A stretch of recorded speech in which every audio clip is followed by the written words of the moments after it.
views and opinions expressed in this program are those of the participants and do not necessarily reflect the views of BronxNet or the program underwriters.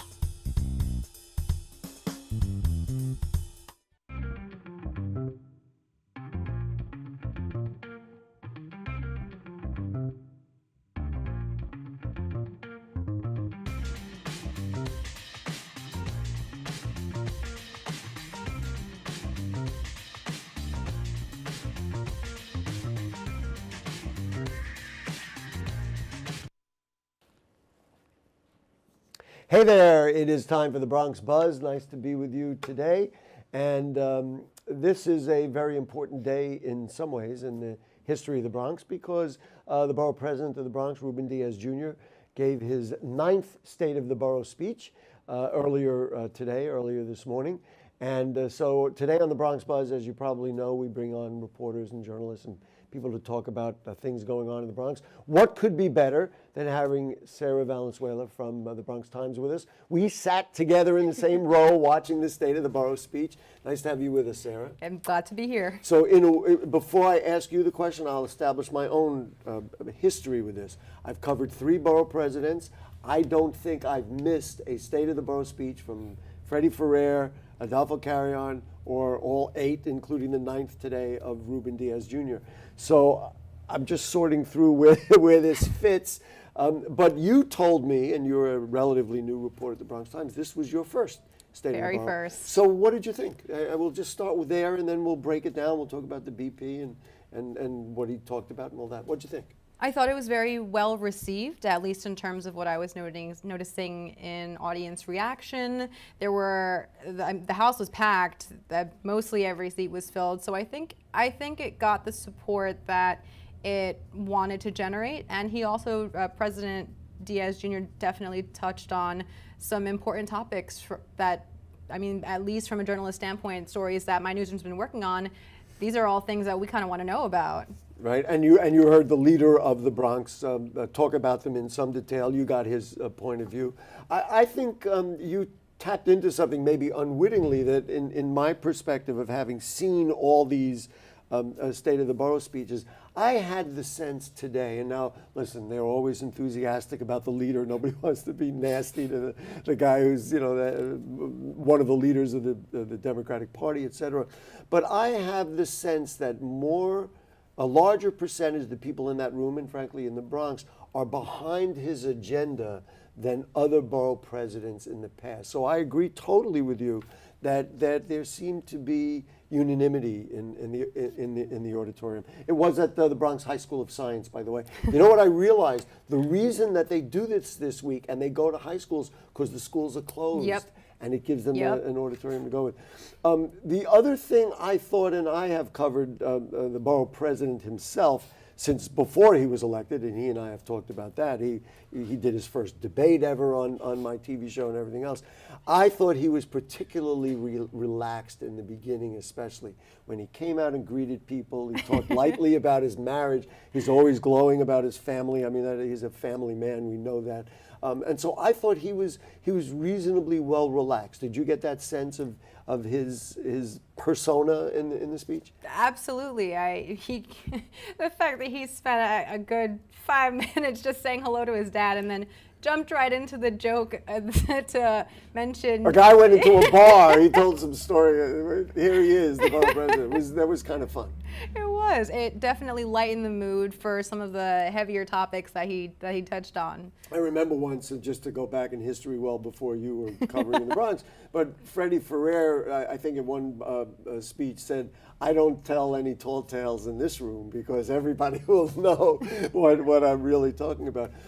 So what highlights do you want to bring up, and what did you hear and what did you think about what some of the things that he said?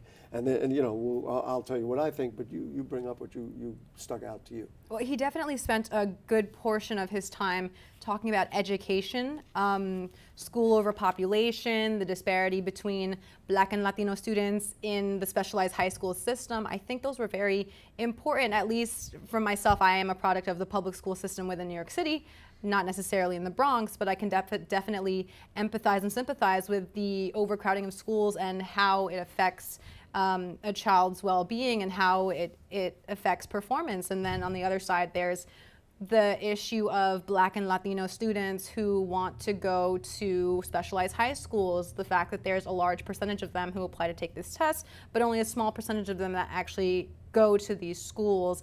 It's a noticeable difference. It's something that needs to be tackled, considering that the Bronx High School of Science is one of the most notable of the specialized high schools, and particularly within the Bronx, that is home to so many different people of many different backgrounds.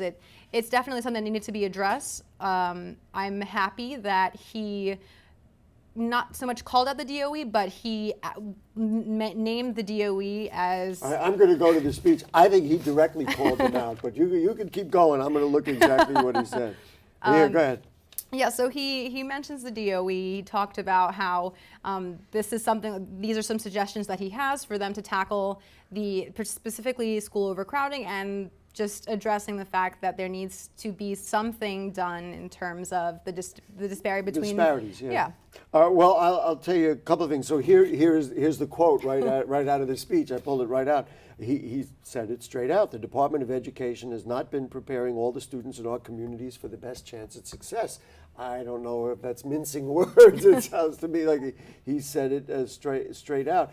I have a little bit of an advantage because he will be on Bronx Talk on BronxNet television on March 5th, and we will, so I made notes of all the things I wanted to ask him about. That actually is one of the things I want to ask him about, because he talked about capping middle school classes at 22 students. Oh my goodness, wouldn't that be incredible? Incredible. And then let's see, in the next page, he wants class caps on high school student, Their enrollment. programming, yeah. Well, everybody wants to make, now I'm tipping off the borough president as to what I'm going to ask him, but I think it's a reasonable question. Everybody wants smaller classes. I mean, who wouldn't want, how do you do it? And I'm not asking you to answer that question, but that is what I'm going to ask him. Is it infrastructure? Is it a reorganization?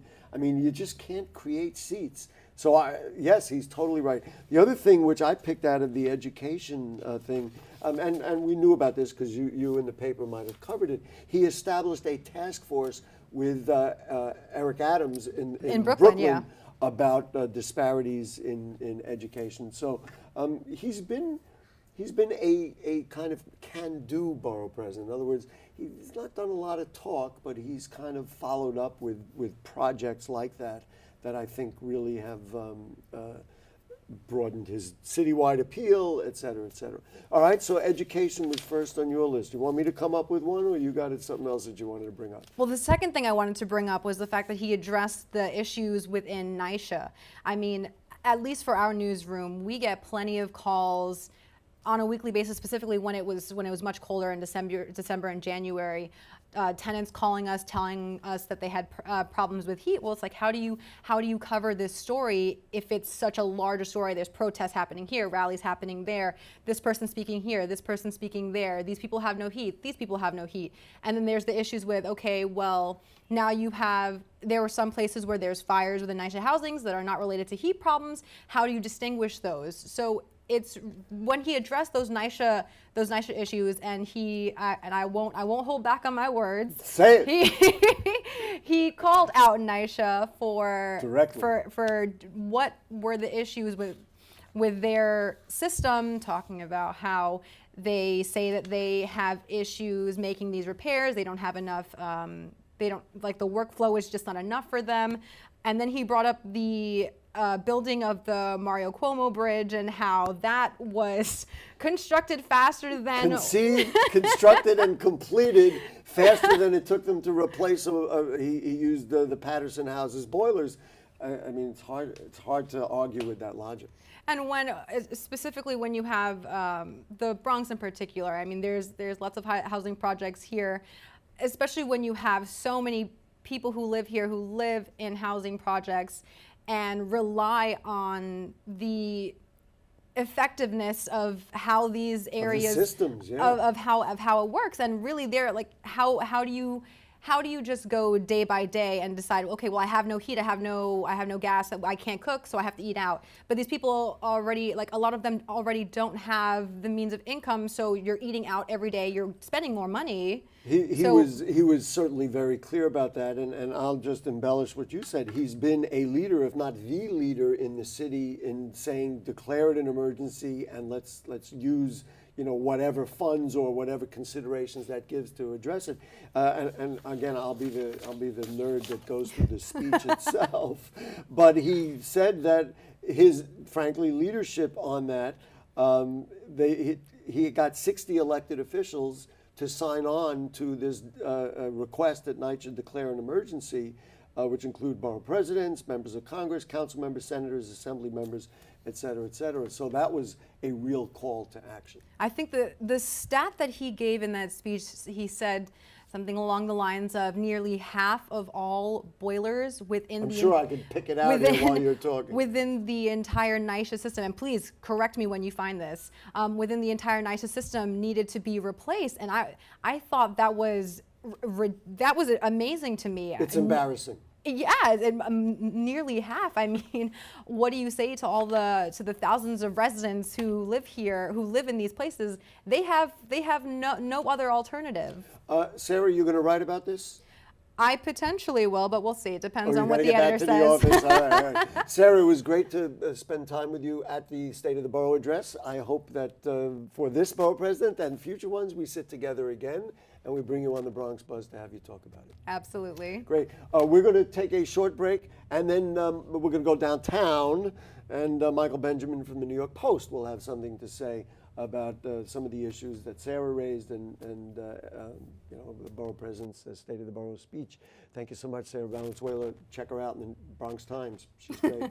We'll be right back. Don't go away. We are there, day one, with baby names and a gift that lasts a lifetime. We are there as you grow, protecting you and those you love. We are there when you get your first job, helping you to save for the future. We are there when you marry your sweetheart to help secure your new life together.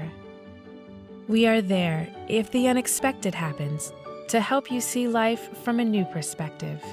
We are there when you start your next chapter to make sure you get off to a great start. And we are there when you lose your soulmate to help make sure you will be all right. We are with you through life's journey. Social Security, securing today and tomorrow. Get to know us and see what you can do online at socialsecurity.gov. This video produced at U.S. taxpayer expense. This is the story of a boy who didn't talk for a long time. The boy liked things to always be the same. Any changes would scare and upset him. The unknown was an unfriendly place. The boy was very sensitive to lights and sounds.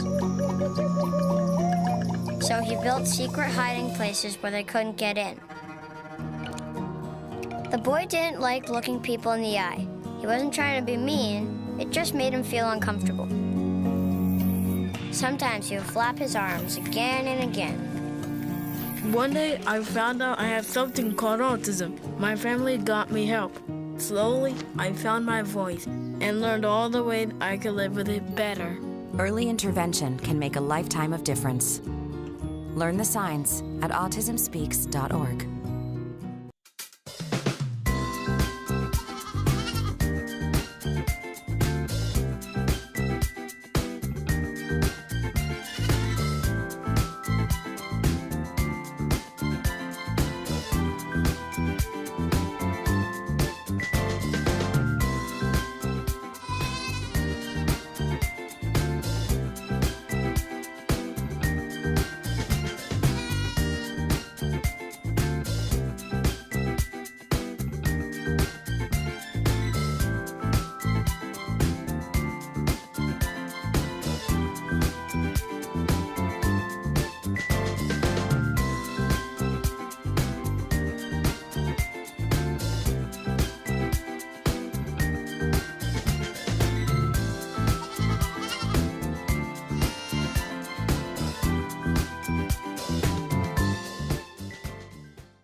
Back with you on the Bronx Buzz. We're talking about the borough president's ninth State of the Borough address. And so we go all the way downtown and we say good evening to Michael Benjamin, who is on the editorial board of the New York Post, former assemblyman, of course. Nice to talk with you as usual, Michael. How are you?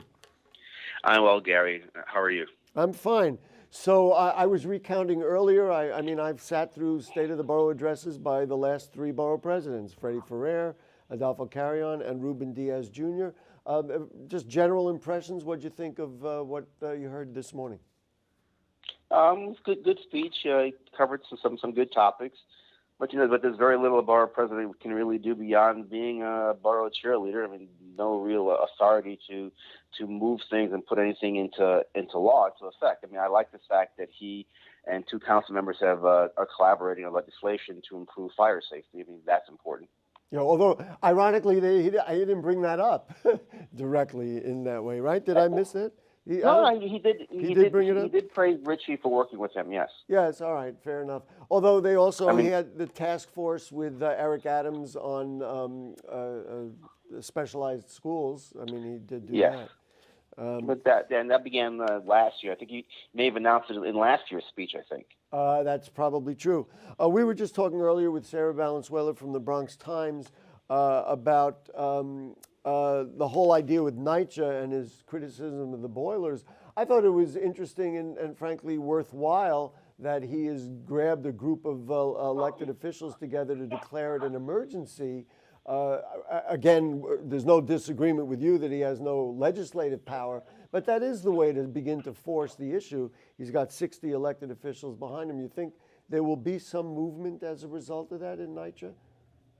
Yeah, I mean, you might be able to possibly speed up the procurement process, but then it still comes down to paying for it. Had he suggested something like a special bond issue to raise the billions needed to affect the repairs of the boiler and heating systems, that would be taking things in a different, unusual direction for a borough president. Talk about actually raising money and spending taxpayer dollars. Yep. Another thing we did not talk about earlier, I'm curious about what you think, is this whole idea, and this has been going on in all different projects in the Bronx, this whole idea of aligning a project, in this case the Jerome Avenue study, with what communities want. And he even singled out Councilmember Gibson and saying it's going to be her responsibility to make the city hold to promises about non-displacement and no harassment of tenants and all that. How do you see that playing out? Or is this just going to be another one of those promises that we both have heard in the Bronx over the years? Yes, but the housing plan is a little different. Let's say, the park alienation that created a new Yankee Stadium. Yes. So you can probably extract more coming out of the council and this mayor when it comes to what will be a part of the plan. I mean, because there's nothing that's in the ground yet, and you probably have a number of developers who will be bidding once the land use process is over, and then something that they could build, and how they're going to build and what they can build. So that'll be part of the law. So there's no sort of getting around it. I think it's a good way to go. And again, it's a concession that in this area, the city council member is the one who's driving things. Right. Well, and Councilmember Salamanca told us on Bronx Talk he's going to be ceding, he is, of course, the land use chair, ceding final decisions on a lot of those matters to the local council member. And in this case, well, he has no choice. There's no choice in that. That's the tradition of the city council. They don't attempt to interfere with the decisions locally of their colleagues. So they wouldn't want their colleague interfering and calling the shots in their districts. Right. We do know that the history of that, and you know as well as I do, that didn't always take the place, and we have a 45-acre filtration plant in the North Bronx to prove that didn't happen at that time. But that's an old issue. The other thing I wanted to point out and get you... But the water was to benefit the entire city of New York. It wasn't just benefiting that council member's district, which is different to what the housing plan would be. Yeah, I understand. I don't want to go backwards on that. But the other thing that was clear to me, and I remember I asked him about it when he came on Bronx Talk after the speech last year, and I'm going to probably ask him some form of it again this year. He was very clear, if the city won't handle the NYCHA problem, we're going to ask the governor to do it. It seems clear that his political association is with the governor, and then this whole idea of selecting and deciding on a Bronx replacement jail for Rikers without any input from the borough president of the Bronx came out of the mayor's office. I mean, it seems clear that the relationship between the borough president and the mayor, frankly, is not that strong. It has not been, and I think in the case of the jail, the mayor went through, Melissa Martin-Viverito and her replacement, Diana Ayala, council member Ayala, who supports the jail. And technically, it's actually something that the council member can really be the driver on. And rightfully, the borough president is right. The mayor's people should have sat down with him and other Bronx electeds to discuss where the site possibly could go and to get their buy-in.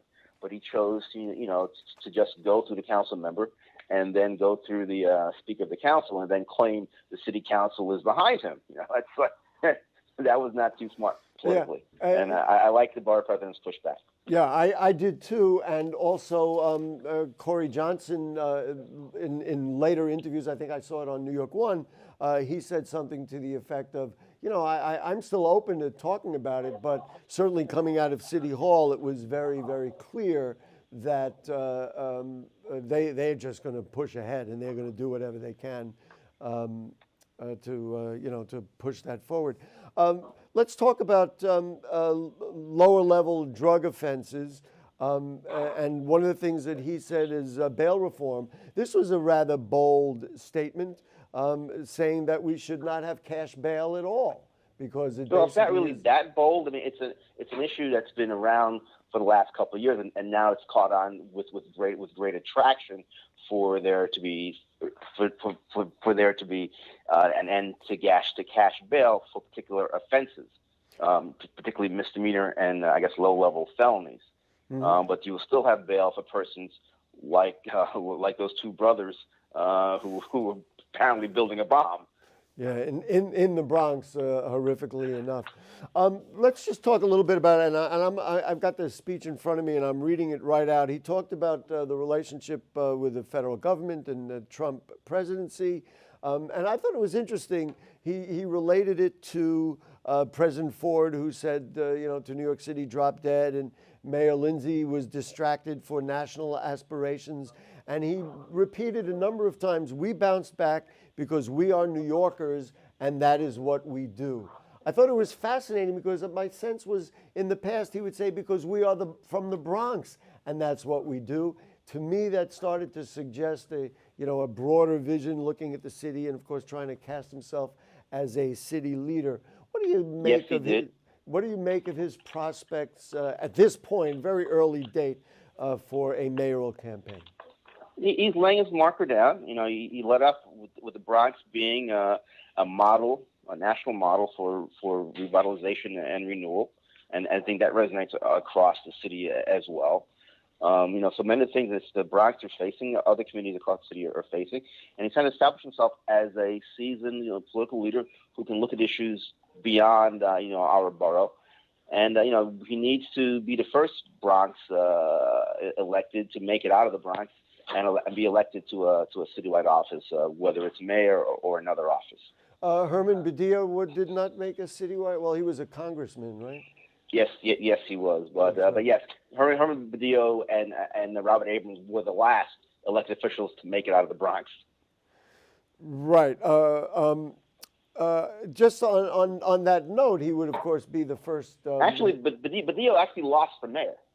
That's right. But he ran as a Republican at that time. I thought that was, if I remember. He ran as a. I believe he ran earlier in his career for mayor and was thwarted by Ed Koch. Well, then he joined the Koch administration, if I'm not mistaken. Right, but I remember interviewing him. I believe he was going to either ran a primary against Bloomberg or wanted to run against Bloomberg. You're right. No, he did run a primary in 2001 and he lost to Bloomberg.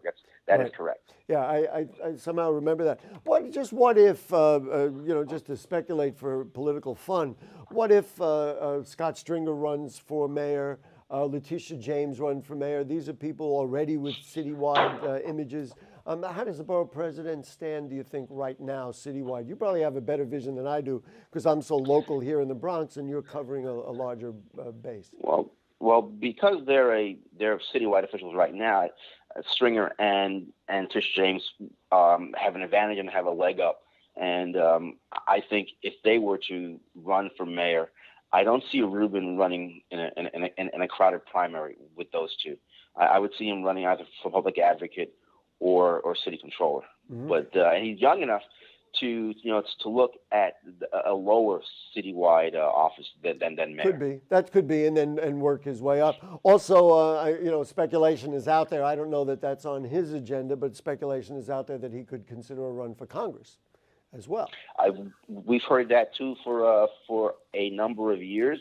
That's a possibility. The congressional platform would give him a wide platform, much as being in Congress has given Hakeem Jeffries in Brooklyn. It's sort of a citywide platform as well, and have his name circulate as a possible, mayoral candidate. Last question about something else he brought up, and that was the idea for companies that hire CUNY graduates. He talked about tax breaks. You think that's a non-starter, or you think that there is some resonancy to that, and that'll, might take hold? Well, was not immediately a fan of it. What about those Bronx graduates who attend other universities outside of New York, private universities or other public universities? I think they should have an equal effort to be hired by these firms. Maybe you should look at something around, hiring locally, hiring folks from local communities. Local college graduates, whoever they are, yeah. No, or just college graduates from our borough. Yeah. Michael Benjamin, that would be nice. We are out of time. It's always fun to talk with you, which we have done over many, many years in whatever formats we have available to us. So I appreciate your time today, and we'll certainly look forward to reading some of the editorials coming out of the New York Post. Always a pleasure, Gary. Thank you. Great. Thank you. All right. Guess what is going to happen now? We are going to say good night. Thank you for joining us in the Bronx Buzz. Don't forget, we will have the borough president on March 5th. Will be our guest on Bronx Talk, and I've got a long list of questions that we're going to address and follow up on a lot of these things that we talked about tonight. Have a good night. See you around.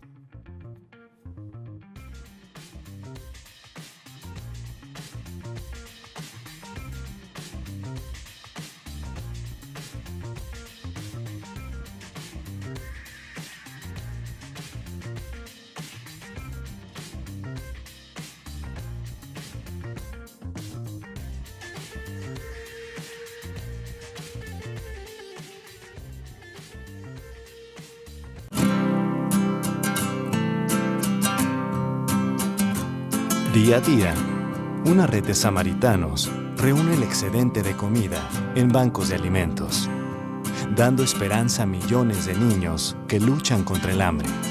Se han ganado sus alas y tú también puedes hacerlo. Juntos podemos solucionar el hambre infantil. Apoya a Feeding America y a tu banco de alimentos en feedingamerica.org/español.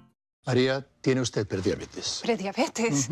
Ah, no, mire, doctor, yo no tengo tiempo ni de comer bien ni de hacer ejercicio. Yo soy una mamá muy ocupada. Ay, pero ¿por qué no me lo dijo usted antes? ¿Cómo? Claro, porque las mamás muy ocupadas como usted no pueden tener prediabetes. Permítame enseñarle. Aquí están las personas en riesgo de tener prediabetes y aquí, al final, mire, las mamás ocupadas como usted. ¿En serio?